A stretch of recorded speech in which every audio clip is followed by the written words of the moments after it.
Stoicism explained Marcus Aurelius on the future, the past, and the present. Once the ruler of the mightiest empire on earth, Marcus Aurelius lived not for pleasure, but for principle. While many emperors drowned themselves in wine, blood-soaked spectacles, and endless luxuries, Marcus chose a different path. He sought to live with virtue, guided by the wisdom of Stoicism. To him, power wasn't a license for excess, it was a duty. He believed fortune had placed him in his role for a reason, to serve humanity. And to do this faithfully, Marcus had to master a critical skill, caring less about things unworthy of his attention. The Stoics called it a fundamental divide between what we control and what we do not. As Epictetus wrote so clearly in his Enchiridion, most of life is outside our grasp. What others think of us, what storms rise against us, what fortune grants or takes away, these are not ours to command. Does that mean we should abandon the world entirely? Not at all. The Stoics weren't escapists. They were realists.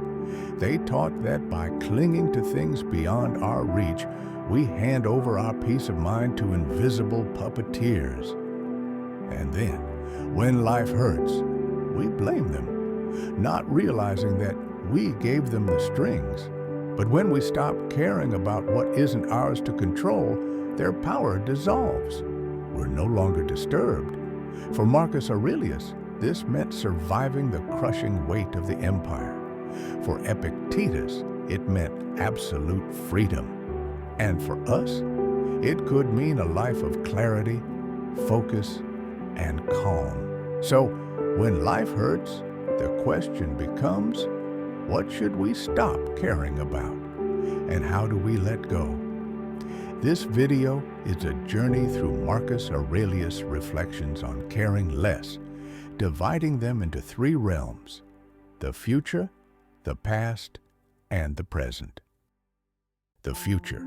Seneca once warned us, we suffer more in imagination than in reality. And nowhere is this more true than with the future. Our minds spin endless scenarios. What if I lose my job? What if the economy collapses? What if the worst possible thing happens tomorrow? The truth, most of these fears never leave the stage of imagination. Sometimes reality does strike. You might spend decades preparing for a peaceful retirement, only to be struck by illness at the very doorstep of your golden years. And so, people live in constant worry, because both the best and the worst could happen. But Marcus Aurelius reminds us, the future does not exist outside the mind. It's not the future that weighs on us. It's our thoughts about it, here and now. The suffering of tomorrow is created by our imagination today. His advice, simple yet profound. Never let the future disturb you. You will meet it, if you must, with the same reason that arms you against the present.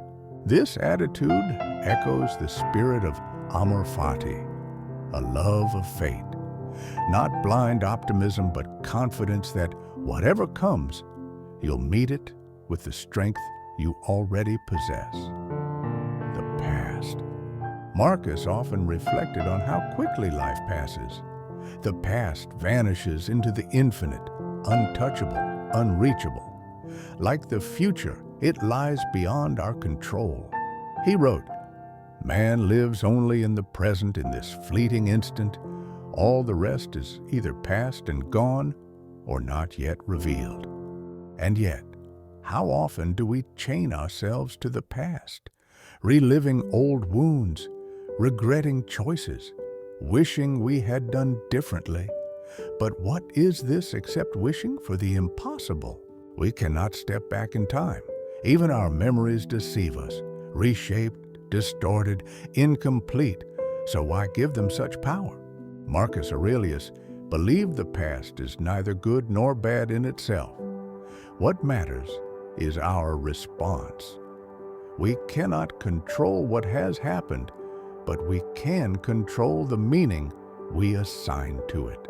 He once reframed it this way: "It's unfortunate that this has happened. No, it's fortunate that it has happened, and I remain unbroken by it."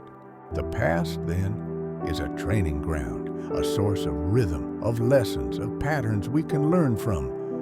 But to dwell on it endlessly is to fight with shadows, the present.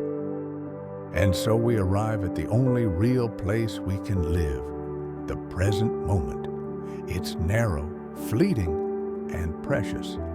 But even here, we often care too much about things unworthy of our concern. We become angry when life doesn't conform to our desires. We despair when fortune withholds what we crave. We cling desperately to pleasures, terrified they'll vanish. In every case, we hand our peace to forces beyond our control. Marcus compared this resistance to pigs squealing at sacrifice, useless, pitiful, and blind to reality. Why rage against what we cannot stop? Bodies age, people disappoint, fortune is fickle, but how we respond, that is forever ours. Marcus urged himself to focus on what he did have, not what was missing. Look at what you have and imagine how much you'd long for it if it weren't yours. But be careful. Don't overvalue it, lest you be broken when it's gone. This balance, gratitude without clinging, acceptance without despair, is the essence of living well. Yes, hardship will come, again and again, but every hardship is an opportunity to practice virtue. To Marcus, the art of life wasn't about chasing comfort or luck. It was about how we faced what came, with justice, courage, and reason. As he wrote, "To me, the present is a chance for the exercise of rational virtue, the art that men share with gods."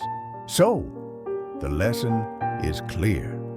If life hurts, perhaps we're caring about the wrong things. The past is gone. The future is uncertain, and the present is filled with fortune's whims. But our actions, our choices, our responses, those are always within reach.